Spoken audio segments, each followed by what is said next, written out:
It was 26 years ago that we started Continental Ranch Little League. Can you believe Unbelievable. it?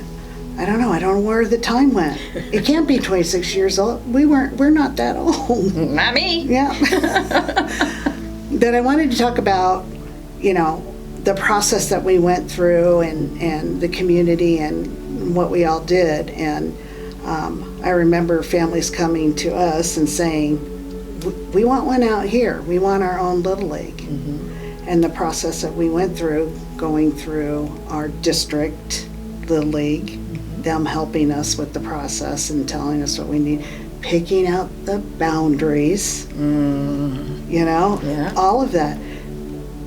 You putting all the equipment and all the uniforms on your credit card, praying that we got money. So we got sponsors. And we got sponsors and the kids to sign up, because we had to have 4 major teams. Mm-hmm. And we had 4 major teams, and they rotated and played each other. But it was a fun beginning. Mm-hmm. All those parents that were coaching and volunteering and helping and everything, it was fun. It was a lot of community participation. Yeah. And if they didn't help, it never would have made it. Right, absolutely. And the sponsorships that we were able to get back then, how willing people were to help sponsor the teams. Every time we needed something and we'd go ask someone, they gave it to us. Right. They never said no. No. They were so generous. It helped that they were wanting to sell homes. True. And that they did, but you're right. They didn't have to, and they did. We started out with one field. Yep. We had the one field, the one backstop. Yep. And no bathrooms. No bathrooms. No snack bar. No, and the backstop was minimal. Mm-hmm. There was no overhang, and that's Continental Ranch Park there. Now, where the skate park is. Where the skate park is now. And there was nothing but that grass and that backstop. Yep. Well, there was a field. Well, that's what I mean. And then it was just huge area. Yeah, area. Yep.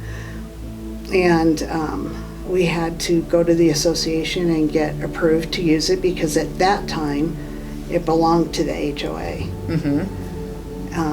And they were supportive, and they helped us. Yep. Get it all going. I want to laugh at some of now we can laugh. Some of it wasn't so funny, but we had to, because the association didn't want a permanent fence, so an outfield fence. They didn't want a permanent outfield fence, so we had to come up with something that we could put up and take down every day, literally every day. Yeah, every time somebody used the field. Whether they were practicing or there were actual games or whatever. We had to get the tape measure. We had to measure from home plate out, because the fence had to be a certain amount of feet away from home plate. Right. And then we had to dig all the holes for every single pole.